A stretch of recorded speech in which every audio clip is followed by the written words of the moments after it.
안녕하십니까, 노동식입니다. 오늘은 농자 천하지 대본이라는 미신, 이 주제로 좀 말씀을 드리도록 하겠습니다.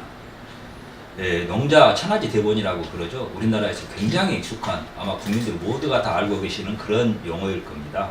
농업과 농민이 그만큼 중요하다는 그런 이야기일 겁니다. 하지만 이게 과연 객관적으로 사실인가, 이 부분에 대해서는 좀 따져볼 필요가 있는 것 같습니다. 서울을 벗어나가지고 경기도 이로로 나가면은 갑자기 악취가 급습을 합니다. 분뇨 냄새죠. 인분을 처리해가지고 거름으로 쓰기 때문이기도 합니다. 또 이 축산 농가들이 가축을 키우면서 그 분뇨를 제대로 처리를 안 해서 그냥 방류를 하기 때문에 이런 현상이 생기는 걸로 알고 있습니다. 창문을 열고 있으면 더욱더 심각해지고 그러곤 합니다. 지난해 대선 때 제가 이제 국민의당에서 행사가 있어서 가가지고 축산 농가들이 그 자리에 와서 하는 이야기를 곁에서 좀 들은 적이 있었습니다. 이제 전국의 축산 농가들이 운영하는 축사가 대부분 불법이라고 그러더라고요.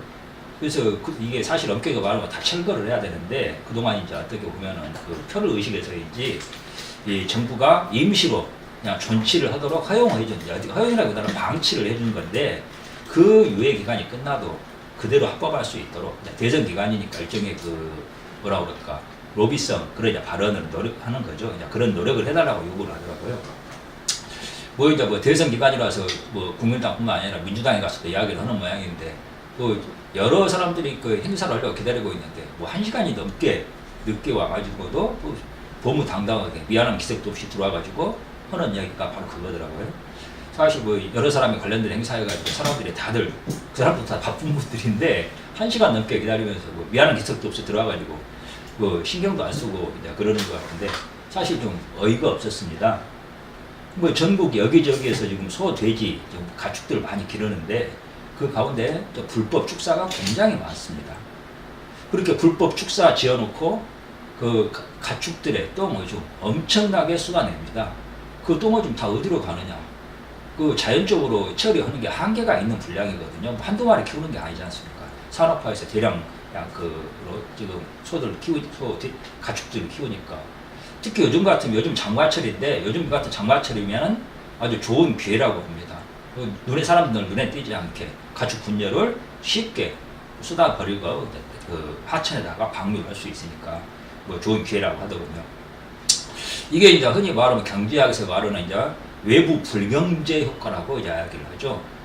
돈은 축산 농가가 버는데 축산 농가 때문에 사업을 해가지고 생기는 환경 오염 부담과 처리 비용은 국민 세금으로 처리하는 것입니다. 이거 사실 심각한 문제거든요. 물론 이제 농가들의 처지라는 것도 다 고려할 필요는 있습니다. 하지만 이제 우리나라는 농자 천하지 대본이니 신토불이니 하는 막연한 감성주의는 좀 버릴 때가 된 거 아닌가, 그런 생각을 해봅니다. 우리 것이 좋은 것이요. 이제 이런 얄팍한 깨시민식 그런 감성인데, 이런 감성 충족을 위해 가지고 전 국민이 누려야 할 소중한 환경, 이 하천이 오염되고 이 공기가 오염되고 그래야 하는 건가, 악취에 시달리고 그래야 하는 게 맞는 건가, 이건 좀 생각해볼 문제 아닌가, 그런 생각을 해봅니다. 사실 이 농사 하시는 분들 돈 벌라고 사실 환경이고 오염이고 뭐고 신경 안 쓰고 자기 호주머니 채우려고 그런 사업자들입니다. 사실 무슨 그러니까 환경 전사가 아니라는 겁니다. 근데 그런 분들이 하는 행동은 환경을 파괴해도 환경 전사로서 당연하게 보호해주는 걸로 좀 이해하는 분들이 많은 것. 이것도 좀 웃기는 이야기고, 농민이니 농촌이니 농업이니 이런 단어만 나오면은 그냥 무조건 그 앞에서 무릎을 꿇어야 되고 경건해주고 엄숙해져야 되는 좀 그런 행태도, 특히 지식인들이 그런 행태가 많은데 이것도 좀 문제가 있다고 봅니다. 엄격히 말해서 농자 천하지 대본, 그건 이미 한참 시효가 지난 이야기입니다. 이제 그런 거 없습니다. 차라리 기업이 천하지 대본이라고 그러면은 말이 됩니다. 지금 대한민국 먹고 사는 게 농업 때문에 먹고 사는 게 아니라 농업에는 오히려 보조금만 들어갑니다. 대한민국에 먹고 사는 건 엄밀히 말해서 기업들의 활동 때문에 먹고 사는 거거든요. 엄밀하게 그리고 말하면은 농업은 지금 환경 보존이 아니라 인류 역사상 가장 광범위하고 심각한 환경 파괴의 주범이라는 것이 그 학자들의 객관적인 연구 결과입니다. 무엇보다도 그 농업을 시장놀이를 벗어나 가지고 보호해야 될 대상으로 여기는 인식 때문에 농업에 자본이 투하되지 않고 농업 자체의 진화가 가로막히고 있는 현상이 심각합니다. 농업도 그냥 하나의 시장의 하나의 산업 분야로서 그 경쟁을 하고 시장에서 검증되도록 하면 농업도 진화를 하게 되고 발전하게 됩니다. 근데 우리나라는 지금 농업에 대해서 무조건 신성시하고 일종의 우상화하는 정책 때문에 그런 분위기 때문에 농업의 발전 자체가 가로막히고 있는 현상도 좀 생기고 있습니다. 하나의 예를 좀 들어보겠습니다. 사실 뭐 축산농가 제가 예를 들었습니다만 뭐 제가 그분들을 꽤 비난하고자 하는 건 아니고 사실 그분들도 국민들이고 그분도 살아야 할 생존권이 있습니다. 근데 축산농가도 살고 환경도 보존할 수 있는 그런 방법은 사실 없는 게 아닙니다. 가령 이제 새만금 그 지금 뭐 전북 지역이 엄청난 그 골치덩어리가 되고 있습니다만은 가령 전국의 축산농가들이 군산시와 협약을 맺고 새만금에 이 공동 출자한 축산농가들이 공동 출자를 해서 하나의 축산 벤처기업을 만들고 그 사업장을 그 새만금에 두는 방식도 생각해 볼 수 있다고 봅니다. 왜 환경오염 사업을 하필이면 새만금으로 가져오느냐 뭐 이렇게 뭐 이제 현지인들은 불만을 가지실 수도 있습니다만은 환경은 결국 관리의 문제입니다. 관리는 그리고 결국 기술과 설비의 문제이고 이것은 자본 투자의 문제로 귀결이 됩니다. 얼마나 자본을 투자하느냐에 따라 사실은 환경은 관리될 수 있고 환경오염 문제도 방지하고 해결할 수가 있습니다. 새만금 같은 경우 인구 밀집 지역에서 멀리 떨어져 있기 때문에 악취 등의 관리가 비교적 용이합니다. 또 축사 등을 집중해서 관리하고 거기에 자본을 투자해서 오염 방지 시설을 갖추면은 환경 오염 문제도 최소화할 수 있습니다. 또 이제 사실 이게 갯벌은 천연적인 정화 시설이기도 합니다. 갯벌이 가지는 그 오염 정화 능력은 이미 다 검증이 된 상태고요. 그 기능과도 유기적으로 연계해서 활용하면 훨씬 효과가 높아질 거라고 봅니다. 또 이렇게 이제 투자한 어떻게 그 공동으로 이제 투자한 현물로 출자한 이 축산 농가들은 그 새만금에 가지 않아도 그 자기들이 현물 출자한 비율에 따라서 수익을 분배받을 수 있습니다. 원할 경우 또 본인이 직접 일을 하고 싶다. 그러면 원할 경우 직접 현지에서 가서 거주하면서 직원으로 일할 수도 있다고 봅니다.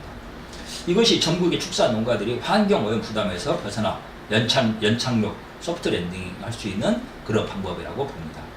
골칫덩어리로 전락한 새만금을 살릴 수 있는 방안이기도 하다고 봅니다. 중요한 것은 이 축산 벤처기업 모델에 대기업이 출자하는 것 아닌가 그런 생각을 해봅니다. 그러면 더욱더 좋은 모델이 만들어질 수 있다고 봅니다. 이 사실은 단순 영세 자영업자들, 영세업자들이 수십 개, 수백 개 모여도 이 어떤 그 규모의 어떤 그 경제가 효과가 나지 않는 경우가 많거든요. 경영 능력, 자금 동원 능력, 또 해외 진출 능력 등에서 또 기술 개발 능력이나 이런 대목에서 대기업이 참여하는 게 좀 더 바람직하지 않겠냐 그런 생각을 합니다. 이 축산 벤처기업에 참여를 많이 거부한다. 전국에 있는 축산 농가들이.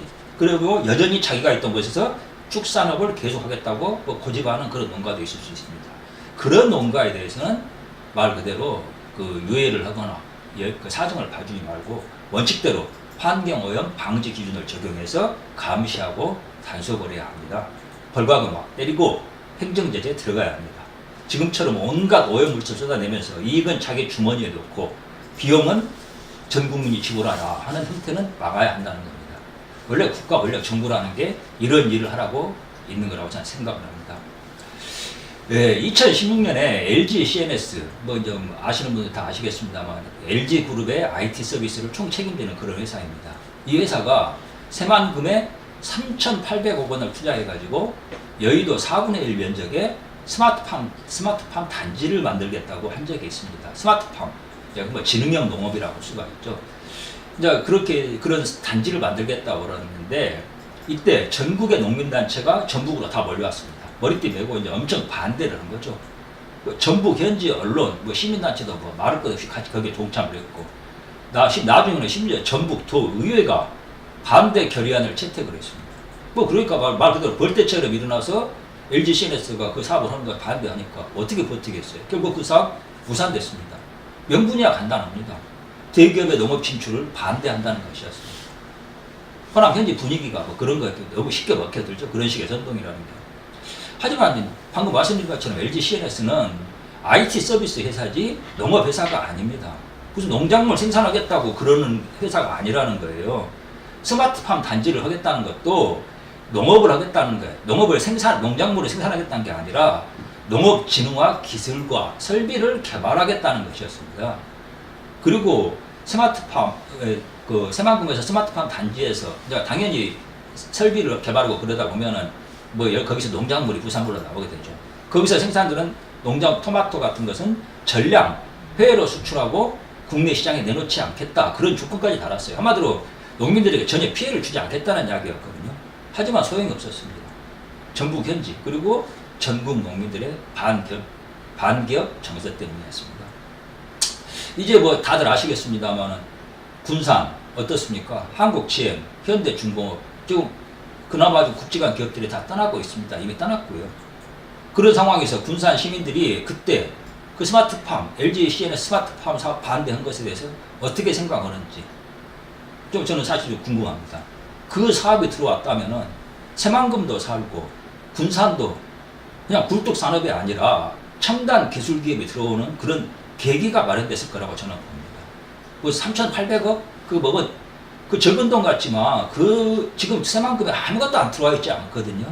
그런 하나의 국내에서 대기업이 이렇게 그 첨단 이 산업 가지고 아이템을 가지고 들어온다는 게 굉장히 중요한 일이고 새만금 문제 해결에 물꼬를 틀 수 있는 일인데 이게 막힌 겁니다.